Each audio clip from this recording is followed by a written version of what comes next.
Alhamdulillahirabbil alamin wassalatu wassalamu ala asrofil anbiya'i wal mursalin sayyidina Muhammadin wa ala alihi washabihi ajmain, amma ba'du. Yang terhormat kepada Abi Hanif dan Umida selaku pengasuh Direktur Pesantren Subrek Naroi Hanifida.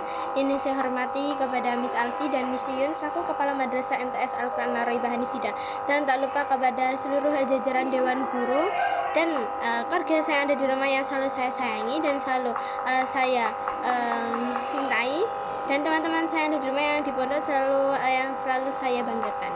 Oke, perkenalkan, nama saya Niswatul Janati. Saya kelas 9 dari MTS Al-Quran Naroi Hanifida. Saya ingin mempresentasikan peta imajinasi saya, yaitu pelajaran IPA Ilmu Pengetahuan Alam tentang jaringan tumbuhan part pertama. Oke, cabang dibagi menjadi 3 cabang.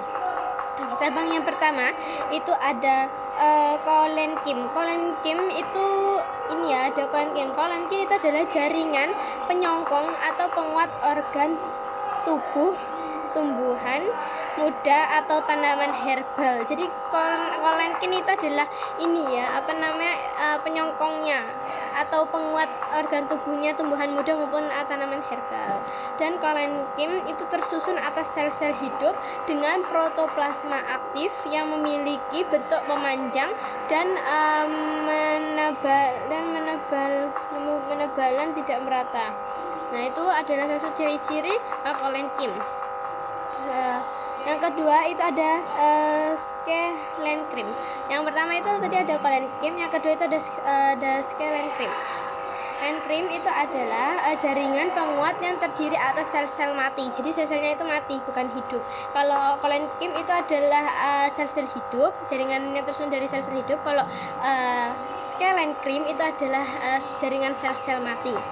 Dan ini dinding skelenkrim itu sangat kuat, tebal, dan mengandung lignin.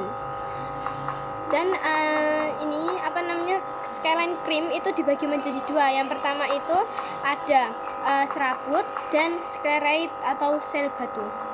Sklerait itu bentuk selnya itu membulat, dinding selnya itu mengalami perubahan, dan tempurung dia itu seperti tempurung, contohnya itu seperti tempurung kelapa atau kulit biji yang keras, jadi kayak keras-keras gitu.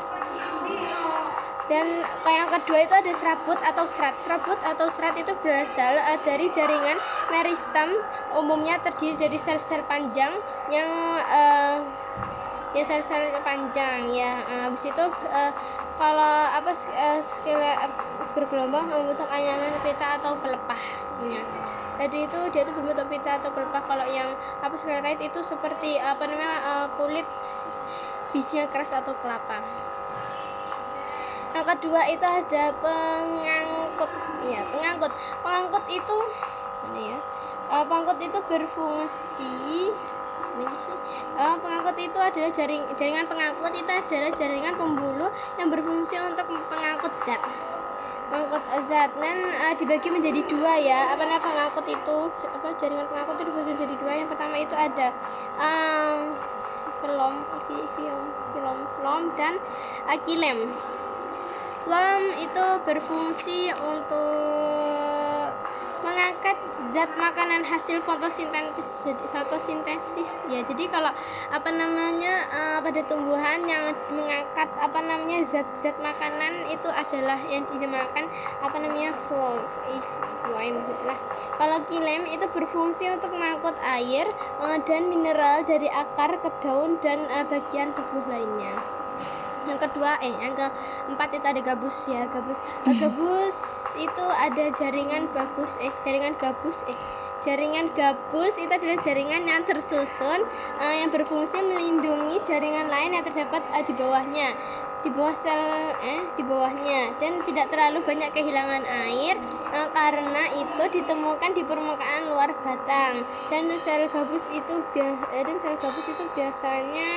biasanya ditemukan di permukaan luar batang ya. Jadi kita bisa menemukan sel gabus itu di permukaan luar batang. Jadi di permukaan batang-batang pada tumbuhan ya. Oke, cukup sekian dari saya. Apabila ada salah kata saya mohon maaf sebesar-besarnya. Saya akhiri. Wassalamualaikum warahmatullahi wabarakatuh.